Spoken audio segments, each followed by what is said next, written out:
I don't need a personal brand. It's something I hear all the time. I don't want to be an influencer. I don't want to sell a course. I don't need to be famous on the internet. Well, I want to tell you, Neil, you're wrong. The thing is, whether you're a founder, a professional, or an employee, you already have a personal brand. It's just whether it's working for you or against you. Hey guys, my name's Luke Sartor, and I've helped founders of 9-figure companies and professionals like jewelers, coaches, and creatives create personal brands that they can leverage to bring opportunity to them. In this video, I'm going to break down for you guys how different personalities like CEO founders, professionals, and employees can use personal brands to leverage and bring opportunity and work to them. So you're a CEO or a founder and you don't want to be an influencer or posting every day, and nor should you. But you have an enormous amount of experience and value that you can give through your personal brand. Kind of like Josh. Josh is a founder of a 9-figure company, and he doesn't want to be an influencer or sell a course, but he wants to bring investment opportunities to him, be able to attract high level and highly skilled talent to his brand and to his company, and build a network of killers and people at his level that either he can just hang out with and have fun or have other business opportunities with. So what we started for Josh is with his foundational content, which is his story, his mission, the way he does things, his values, and building the foundations, it's in the name, foundational content of his personal brand. So even in these early days, he's attracted 5 new employees by posting that they need more salespeople on his personal brand. And these employees could go on to earn the company millions of dollars.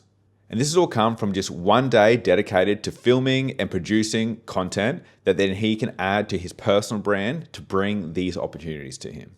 So here are some ways to leverage your personal brand as a founder. You can use it to bring investment opportunities to you. You can add it as an adjacent founder-led personality to your company.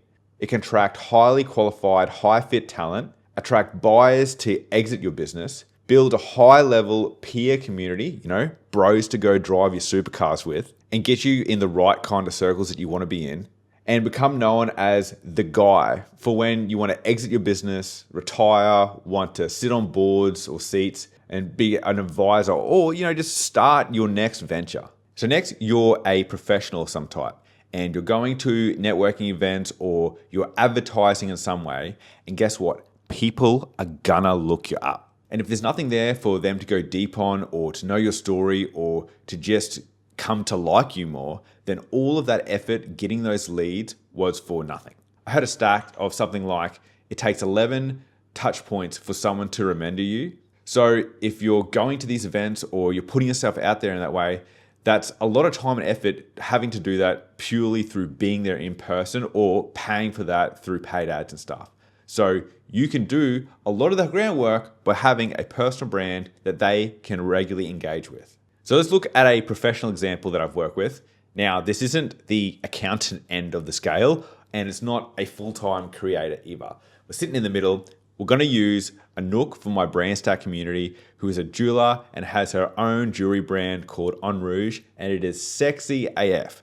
Along with all her regular content that she makes, showcasing her product and documenting the journey, she made a piece of content about recycled jewelry and how she's using that to make some pieces. And that one piece of content spiked sales for this particular service that she offers of recycling old pieces of jewelry and turning it into something new. Something we always talk about in my Brandstack community is about documenting the process, and that's exactly what she did, and that's exactly what's happened. So by showing her process on how she does things, not only has she shown that she offers this service, but she's given them an example of what they can expect if they were to engage her for this, and establish her expertise in the field and added that to her brand. So as a professional, here are some ways that you can leverage your brand. You can use it to build an audience that you can then sell to.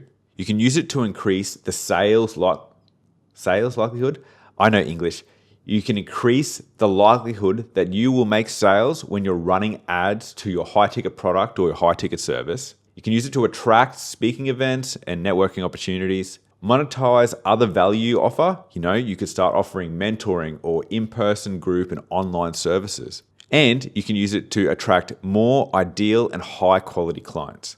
And finally, Luke, I'm an employee. I have no want to own a business. I don't even know what to post about. And is someone even going to come looking for me? Well, especially in executive fields, client-facing positions, and executive roles, I can guarantee you your employer is going to come looking you up. For example, you're going for some kind of management role. We're not talking a checkout chick at Woolies here. We're talking about executive position where you're very client-facing and trust-based role. And if the role is any kind of leadership, sales, or public representation, the likelihood that they're going to come looking goes way up.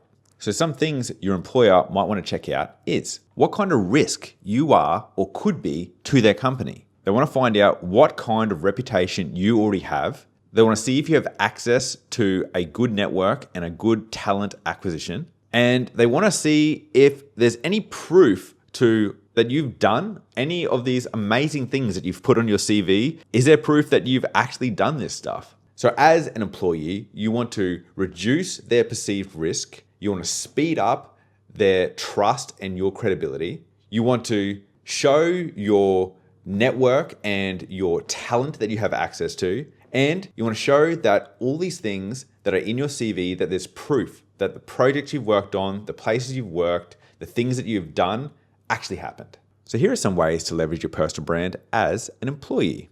You want to use it to increase the likelihood you get the job over other candidates. You can use it to negotiate better pay and better benefits. You can attract better job opportunities. You're already working somewhere and you're thinking of leaving and someone can come poach you. And you have the start of your own personal brand. So if you do want to go off and start your own business or do your own thing, you've got the groundwork to get it started. So there's multiple ways you can use a personal brand. You get the idea. Now, you don't need one, but holy, does it make it easier to bring opportunity to you, or when the opportunity does come, you have a lot more leverage to action on. Now, you might be thinking, Luke, you've convinced me. I need a personal brand, but I need this enormous audience to get any kind of leverage. Well, I want to tell you, you're wrong. Check out this video I made on how even small personal brands can make serious money. I'll see you there.